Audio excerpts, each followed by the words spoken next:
Greetings and salutations everyone, this is No Code Gaming, and I'd like to welcome you back to another Master Duel video. And here we are with the second loner deck for the Anti-Spell Festival, Amazing Attractions. So, before we get started, full disclosure, I will not be doing the Pendulum loner deck. My reason being, that deck is horrible, and I don't want anyone thinking of playing it. The deck has no staying power, the deck has no ways to easily search out what you need, and of course the deck is just bad. But I digress. If someone is able to play it well, then go about it. However, pendulums have always hurt my brain. Maybe I'm not big brain enough, and not being able to play pendulums well is on me. This is most likely the case, as I have not played that much pendulums. But yes, this will be the last loner deck video for this event, as I don't like playing pendulums. Anyways, let's get on to the deck I am planning to do. So what is the Amazing Attractions deck? Well, it is centered around the Amazement cards and the Amaze Attraction cards. Each attraction can be equipped to a face-up Amazement monster you control, or a face-up monster your opponent controls, and that trap card will have different effects depending on who is equipped. Let's start with those cards then, shall we? We have Amaze Attraction Cyclo Coaster. If it is equipped to one of your Amazement monsters, you can target one spell or trap card your opponent controls. Send this card and that trap card to the GY, so it's not a destruction effect there. If this is equipped to your opponent's monster, you can add one Amazement monster from your deck to your hand, and if you do, send this card to the GY. Next, we have Amaze Attraction Wonder Wheel. If this card is equipped to one of your monsters, you can place one card on the bottom of from your hand to the bottom of your deck, and then draw one card. If it is equipped to one of your opponent's monsters, switch the equipped monster's current attack and defense until end of turn. Next, we have Majestic Merry-Go-Round. If it is equipped to one of your monsters, that monster gains 500 attack and gets one instance of battle and destruction protection. Basically, if a monster would be destroyed by battle or card effect, you can send this card to the GY instead of that equipped monster. If this card is equipped to your opponent's monster, that monster loses 500 attack for each of your attraction traps currently equipped to a monster. So this includes attraction traps equipped to that monster, attraction traps equipped to your monsters, and attraction traps equipped to other opponents' monsters. Next, we have Rapid Racing.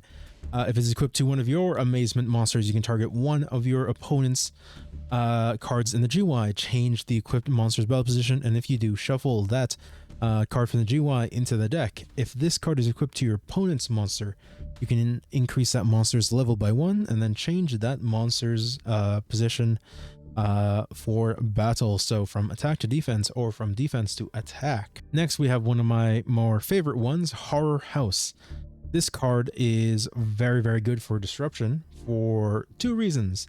If it's equipped to your monster, it is a once per turn monster negate. If it is equipped to your opponent's monster, it becomes a Book of Mood. However, the card is destroyed as that monster is no longer face up and no longer a valid equip target for Horror House. So be wary of that. And the last attraction, Viking Vortex. If this card is equipped to your Amazement monster, then once per turn, you can negate the attack of one of your opponent's monsters, and if you do, the equipped monster basically is owned by your opponent for a bit until the end of the battle phase. So basically, it's like if they're attacking him with a giant beat stick and this is equipped to a weaker monster, you can technically say, okay, no, I'm negating that attack, and then giving them your weak ass monster to tickle you with. But if it is equipped to your opponent's monster and that monster activates its effect, that monster is returned to hand, so good disruption there. And with that, let's get on with the monsters in the main deck. We have Amazement Ambassador Bufo. This card, when normal summoned, you can target one of your attraction traps in the GY and equip it to one of your opponent's face-up monsters. Additionally, you can move a equipped attraction to either an Amazement monster that you control or a face-up monster your opponent controls. We also have the Perform Mage package. Perform Mage, from what I see here, is just here to prevent some effect damage, as well as be extra bodies needed for XC and Link summoning. Damage Juggler helps prevent battle damage. Flame Eater helps prevent effect damage. Hat Trigger becomes a 3300 beat stick if it prevents several instances of effect damage. And Trick Clown is if this card is sent to the GY, you can get one of your other Perform Mages from the GY and special summon it. However, that Perform Mage's attack and defense become 0, so a good target would be Hat Tricker. Next, we have Amazement Attendant Comica. If this card is normal summoned, you can set one attraction trap directly from your deck. So, already very good, as, hey, we can search out your deck for what you need. Additionally, it has the same effect as Bufo, where you can change the equipped target for one of your attraction traps. Next, Amazement Assistant Delia. You can reveal one attraction trap in your hand, special summon this card from your hand. So, it is a good extender to try and get to a rank 4, or if you want to link off into a link 2 and what have you. But it has the additional effect of you can send one attraction trap from your hand or face up on the field and set one trap directly from your deck onto the field. So yeah, it's another attraction searcher, so that's good. And another Perform Mage card, Stilts Launcher. This card is able to be special summoned if you control no monsters, but you can't normal or set for the rest of this turn. And then during either player's turn, when a card or effect is activated that would inflict damage to your opponents, while you have another Perform Mage monster in your graveyard, you can banish this card from your GY and inflict 2000 damage to your opponents. So, meh. 2000 burn is 2000 burn, but what you gonna do with that? And lastly, we have Amazement Administrator Arlecchino, and it has a once per turn effect where you can banish any amount of attraction traps from your GY, target that many cards your opponent controls, and destroy them. Then it has some additional effects. Its first effect is if a trap card is activated, you can special summon Arlecchino from your hand. And if your opponent normally special summons a monster, you can target one of those face-up monsters that gets special summoned and equip one attraction trap from your deck to that monster. So it basically gives you a free equip onto your opponent's monsters. And these two last effects are a once per turn.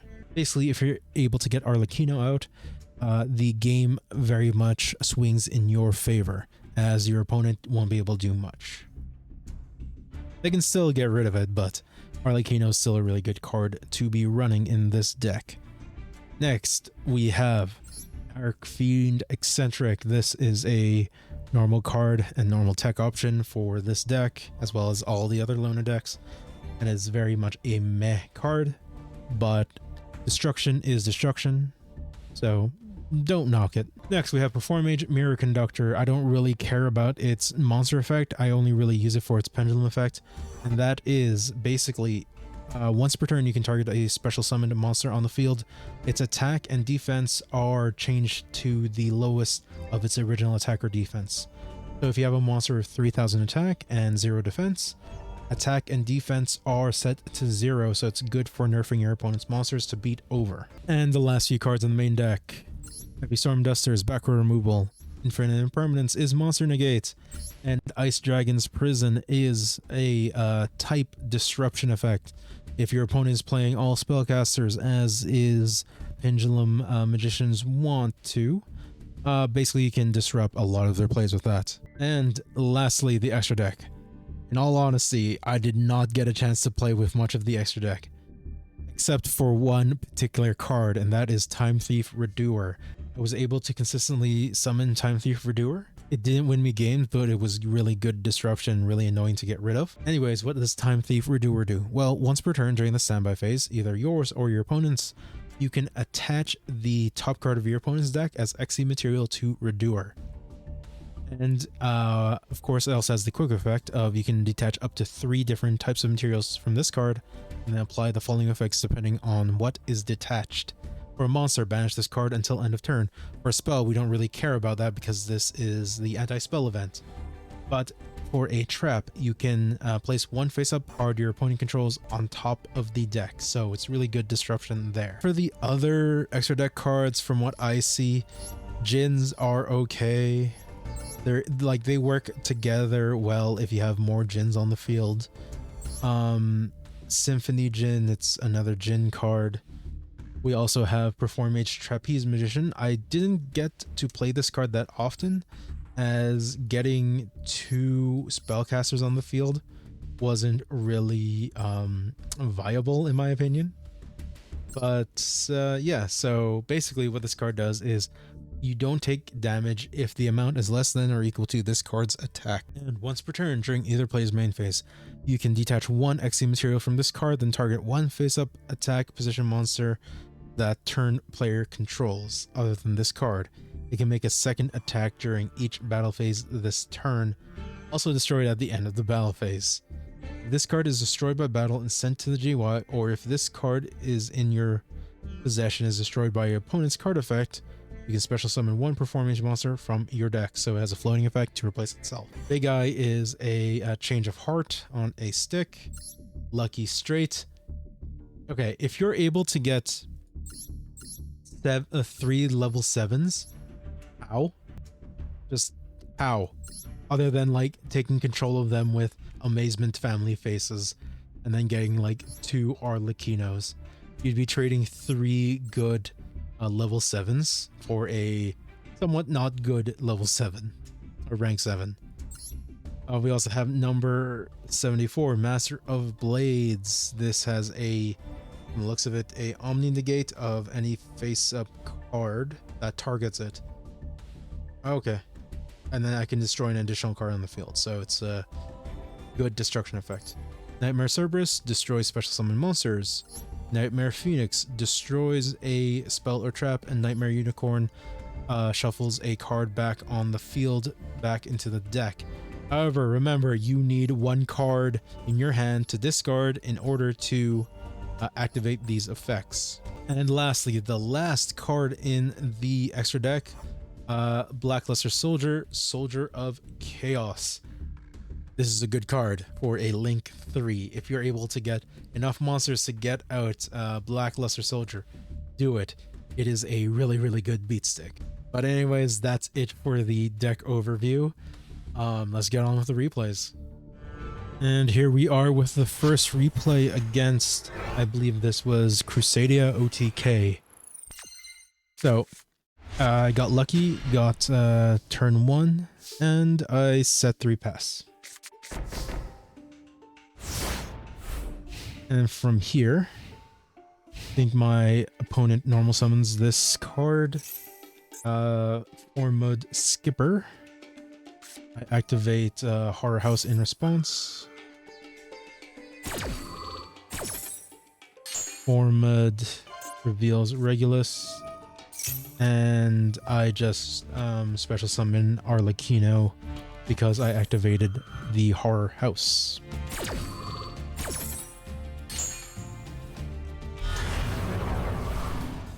Then I'm going to activate Horror House's effect to flip this card face down defense, so it can't be used for Link.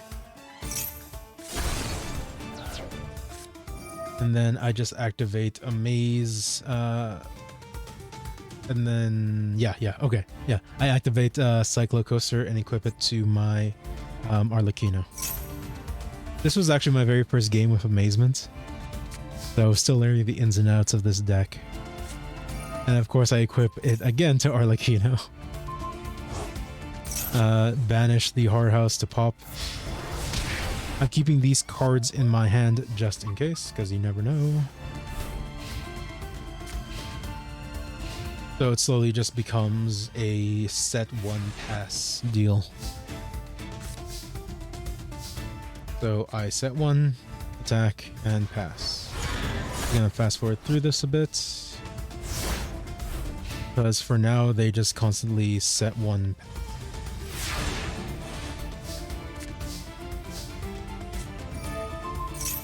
Yeah, continuously equip. I activated this card so I could draw 1 card, and it's an Icy Prison. destroy, and then attack with Trick Clown.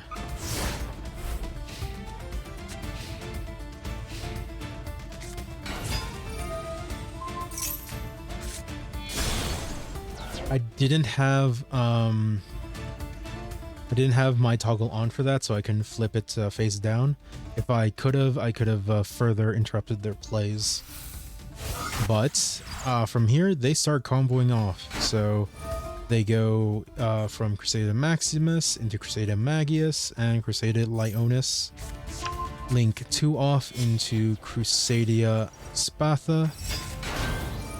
Activate Spatha's effect when a monster is special summoned to a zone it points to. It can move a card. So it moves my Arlecchino to here to get a Equimax. I then Ice Dragon's Prison. But they red reboot. However, I am still able to set a card, so that's always good. And now it is a 6200 beat stick that deals double damage on its next attack. Luckily, I have a damage juggler in hand. So yes, the card's destroyed, but I take no damage. And then they just get rid of my Arlecchino with Gardala. What they should have done is summon Gardala here. It would have been more of a headache for me to handle.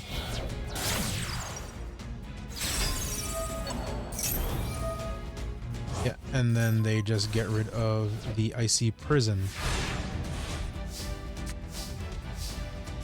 Normal summon Eccentric. Get rid of their card and attack for game. Yay, Eccentric winning the game for me. Additionally, I could have linked 2 of them off to go into Nightmare Cerberus and attack in if I didn't get Eccentric. But that is besides the points. And here we are with the second replay against Tenyi Swordsoul. Let's get to it. So my opponent is going first. And I open with a Comica, an Icy Prison, a Cyclo Coaster, and a Wonder Wheel.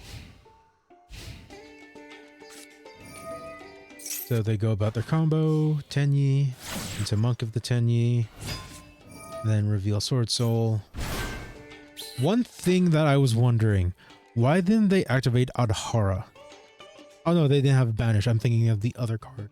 The level 7 card. Yeah, the level 7 card. Wrong card. And Sovereign Queen Long. I just came to the realization. If Halki Fibrax was still legal, this would be a lot more disgusting. So they just play it out. As for what I do, Eccentric.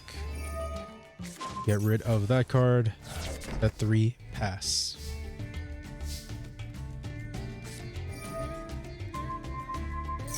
They black out and destroy my prison and my Wonder Wheel. It's a turn. Get Comica. I get a Horror House so I can disrupt whatever they summon. And I attack in. It's not that good. But luckily, because they summoned it in face up, I can activate Amaze Attraction's opponent effect to search out a Amazement monster from my deck and add it to hand. And that card will be Arlecchino.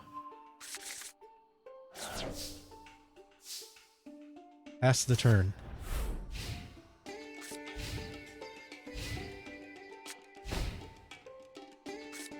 Cyclo Coaster is one of your best cards, as it can search out your Arlecchino. And activate Horror House, summon Arlecchino. Going to set Merry-Go-Round, summon another Comica, and set a Viking Vortex. Going to attack in with 3 bodies. But because of how annoying Yang Xing can be with destruction, they're able to stall out a bit here. So attack Evil the Yang Zing. They're able to special summon another card. Attack. And then just destroy that card. However, they have a Pillars of the Yang Zing. So bye-bye Arlecchino.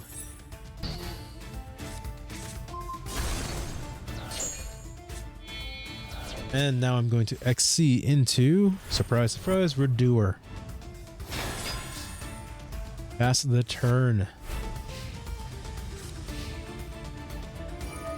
So I'll just take the top card, which is a Alpha. And they set one and surrender. Basically, if you're able to get enough attractions on the field, Amazement is a really good deck. However, I want to preface, between these two games, I lost 4 games in a row. Yeah, the loner decks for this event are not that good, but they are okay. I still consider Dinomorphia the best one, as Ultimate Conductor Tyranno is just really, really good. I consider this a close second, maybe a bit farther than close second, and of course I consider the Pendulum deck non-functional. Anyways, let's get out with the summary. So there you have it. The deck has the core ideas there. It does play out really well if you're able to get your trap cards and searches just fine. Ash Blossom cannot interrupt cannot interrupt Comica, so be wary of that if you're playing against Amazements. But no, Arlecchino is just so good in this deck. I just wish that there was better designed decks for this event, because Dinomorphia is just the best one in my opinion, and the other two seem like an afterthought, especially the Pendulum one, as heck it doesn't even have an Electrum. How do you play Pendulum Musicians without Electrum? It is mind-boggling. And Amazing Attractions, just a straight up good deck with trap cards. Its extra deck is lacking very, very severely. I don't know why they put Perform Mage. If there's a hidden synergy that I don't know about between Perform Mages and Amazements, that's probably up the alley of someone who plays Amazements a lot more than I do. But I digress. The deck is very functional, but is not the strongest. If I were you and you don't want to make a deck for this event for whatever reason, play Dinomorphia. Or if you have a deck that doesn't even play that many spell cards, go with that and replace them with functional trap cards. For example, in my case, I know the reason why a lot of people are playing Swordsoul Tenyis, because the Tenyi spell cards are only there as tech and additional search, but Swordsoul without those is just fine. So if you don't need that search card, decks that you normally play in ranked should function just fine. Anyways, like if you liked the video, subscribe if you so desire, and have a great rest of your day. And remember, have fun. My one suggestion is, if you are able to get the rewards that you want from this event, stop playing it. I actually don't like this event that much. I might have a different opinion once I'm playing my own decks. However, the loner decks this time around aren't not very good. But just a quick review. Power level wise, from best to worst loner deck, Dinomorphia is the best, followed by Amazing Attractions. Pendulum isn't even in the same ballpark as them. Pendulums is at home, putting its pants on, trying to toothbrush, and missing like several spots of spinach in its teeth. Don't play Pendulums. Anyways, bye.